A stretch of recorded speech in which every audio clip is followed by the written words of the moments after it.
اسلام میں عورت کا مقام. وہ لوگ کس قدر سخت دل ہوں گے جو اپنی بیٹیوں کو زندہ دفن کر دیا کرتے تھے. ان کی چیخو پکار آہو بکا ان کے کانوں میں پڑتی ہوگی لیکن ان کا ضمیر مردہ ہو گیا تھا. ایسی حالت میں نبی کریم صلی اللہ علیہ وسلم نے اپنی 2 انگلیوں کے اشارے سے فرمایا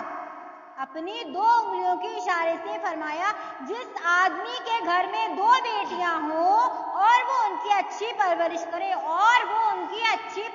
کرے ان کا نکاح کر دے اور وہ آدمی جنت میں میرے ساتھ ایسے ہوگا جیسے یہ 2 انگلیاں آپ کو نظر آ رہی ہیں. دین اسلام سے پہلے بیٹی کو بوجھ سمجھا جاتا تھا. اس میں 2 بات ہم کو سمجھائی جا رہی ہیں کہ ایک تو پہلا بیٹی کی پرورش، دوسرا اس کا نکاح. اور کون تھی تم؟ پیروں کی جوتی تھی تم، بوجھ تھی تم، ذلت کا باعث تھی تم، زندہ دفن ہوتی تھی تم. اور آج کون ہے؟ دیکھیں دین اسلام وہ فروغ کیا جاتا تھا، یعنی عورتوں کو خریدا اور بیچا جاتا. دین اسلام سے پہلے جو پردے میں ہم نے بتایا تھا آپ لوگوں کو کہ عورت کوئی حیثیت نہیں تھی، کوئی عزت نہیں تھی، کوئی مرتبہ نہیں تھا. ایک نے خریدا، دوسرے نے بیچ دیا. ہندوؤں میں کیا ہوتا؟ ستی پرتھا، کسی کا پتی مر گیا اس کے ساتھ اس کو جلا دیا جاتا تھا. اور بچیاں جب پیدا ہوتی تھی تو باپ کو لگتا تھا کہ ہماری ذلت کا باعث بنیں گی، اس لیے بچیوں کو زندہ دفن کر دیا جاتا تھا. لہٰذا دین اسلام کون ہو تم؟ دین اسلام آنے کے بعد ہمارے نبی کی پیدائش کے بعد انہوں نے ہمیں کیا عزت کیا مرتبہ دلایا وہ دیکھتے ہیں. سر کا تاج ہو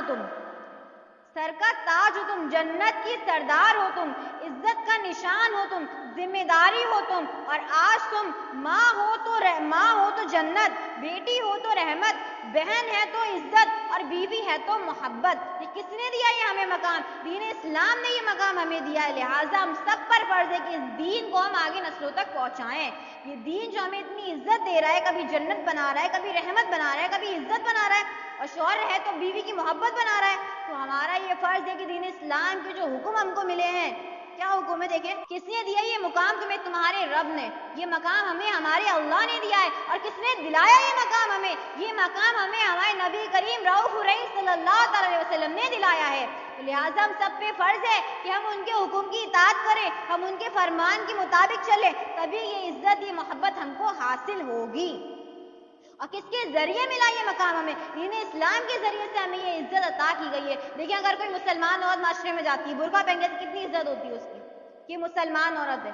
مسلمان عورتوں کی عزت کیسے؟ دین اسلام کے ذریعے سے. آج معاشرے میں ہندوؤں کی وہ عزت نہیں ہے جو ایک مسلمان عورت ہی کی جاتی ہے. شہزادی مانا جاتا ہے، دین اسلام کی شہزادی.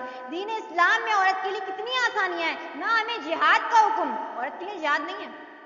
جہاد بولتے ہیں اللہ کی راہ میں جنگ کرنے کو، اللہ کی راہ میں سب کچھ چھوڑ چھاڑ کے اپنا پورا سب کچھ قربان کر دینے کو ہم جہاد کہتے ہیں. لیکن اللہ نے، اللہ کے رسول نے عورت کے لیے جہاد کا حکم نہیں دیا ہے.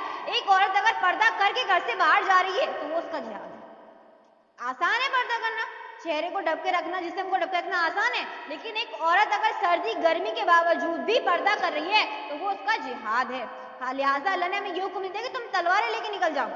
یہ حکم ہمارے لیے نہیں ہے. ہمارے لیے تو بس اتنا حکم ہے تم پردہ کرو، وہی تمہارا جہاد ہے.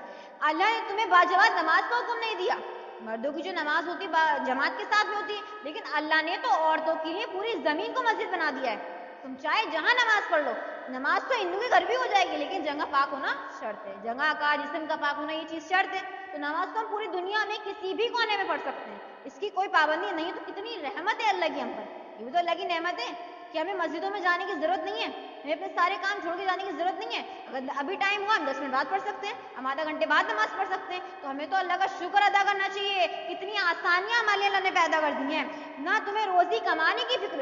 جب کوئی عورت شادی کر کے جاتی ہے تو وہ نکاح میں پڑھاتے نا کہ ناف نقطے کا سارا خرچہ اس کی ذمہ. تو عورتوں کے لیے تو کھانے کمانے کا بھی حکم نہیں ہے.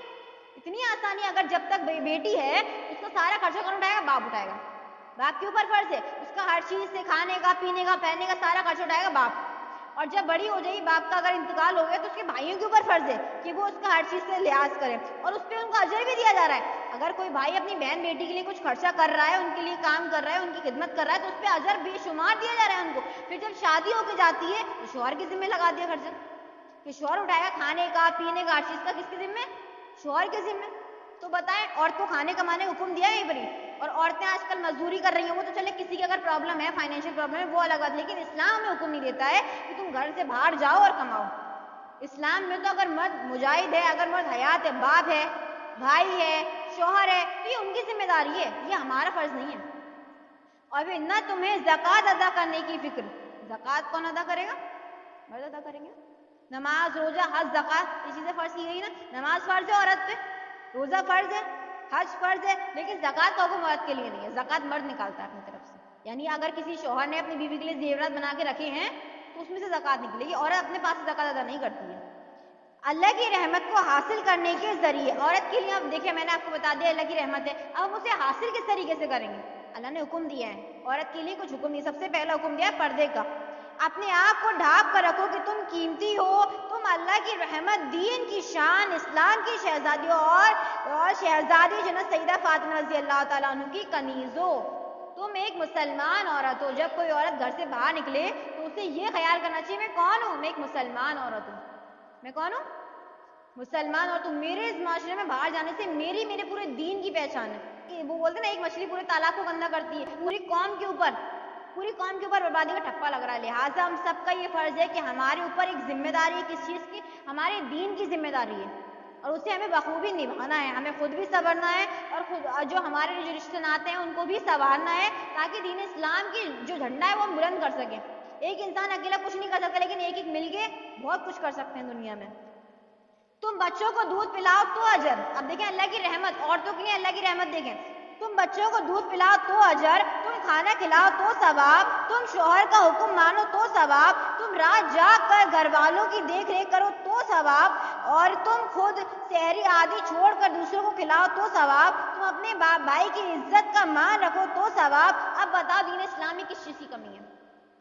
جو ہماری بہنیں دین اسلام کو چھوڑ کے مرتد ہو رہی ہیں, ہندوؤں کے ساتھ بھاگ کے نکاح کر رہی ہیں, کافروں کے ساتھ نکاح کر رہی ہیں, اب بتاؤ وہ عورتیں مجھے بتا دیں اب ہمارے دین اسلام میں کس چیز کی کمی رہ گئی ہے؟ کیا کچھ ایسا ہے جو آپ کو اس لیے محسوس ہو کہ نہیں عورت کو ذلت, ذلیل, رسوا کیا جا رہا ہے, عورتوں کو ان کا حق نہیں دیا جا رہا ہے؟ کیا ہمارا دین اسلام پہ ظلم کر رہا ہے؟ کیا پردہ ہمارے لیے بوجھ بن گیا ہے؟ بات یہ ان لوگوں نے کبھی دین کو سمجھا ہی نہیں. نہ انہوں نے سمجھا, نہ ان کے گھر والوں نے ان کو سمجھایا. انہیں فرینڈ سرکل ملا تو ایسا ملا جو لڑکیاں آواز تھیں, بے حیا تھیں, اور بے حیا کے صحبت میں آ کے وہ بھی بے حیا ہو گئی.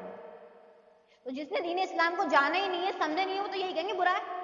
فار ایگزامپل ایک لڑکی ہے, اس کے بارے میں نہیں جانتی ہوں, آپ جانتی ہو, آپ مجھے بتا رہی ہو کہ لڑکی ایسی ایسی, میں نے خود نہیں دیکھا اس کو, میں آپ کو جانتی ہوں, اور آپ نے جیسا مجھے اس کے بارے میں بتایا میں نے ویسے گمان کر لی کہ وہ ایسی ہے. اب دین اسلام کو جس نے غلط سمجھا ہوا ہے وہ لوگ ان لڑکیوں کو بتا رہے ہیں کہ دیکھو دین میں تو کچھ بھی نہیں, تمہارا دین تمہارے اوپر ظلم کر رہا ہے, پردہ کر کے تمہارے بوجھ ڈال دیا ہے, اور تم 10 بچے پیدا کرو, 4 نکاح ہو رہے ہیں. یہ چیزیں بتائی جاتی ہیں ان لوگوں کو کہ 4 نکاح ہیں تمہارے میں, تو 10 بیویاں رکھتے ہیں, اتنے سے بچے پیدا کرتے ہیں. تو وہ لوگ تو دین کو بوجھ ہی سمجھیں گے نا پھر, کیونکہ انہوں نے اصل دین کو سمجھا ہی نہیں آج تک. اصل دین کیا ہے, دین اسلام کیا؟ ابھی میں نے آپ کو بتایا کہ کتنی آسانیاں دین میں. اگر بچے کو دودھ پلا رہی ہے تو فرشتے اس کے لیے مغفرت کی دعا کر رہے ہیں. گھر کا کوئی کام کر رہی ہے, صفائی کر رہی ہے, میں نے بتایا تھا ذرا ذرا اللہ کا ذکر کرتا ہے. مین چیز کیا ہے؟ بس نیت. ہماری نیت صاف ہونی چاہیے. اگر آپ اپنی نیت صاف رکھ کے کوئی کام کر رہے ہو نا, تو وہ آپ کے لیے اجر ہی اجر ہے انشاءاللہ. نیت کے حوالے سے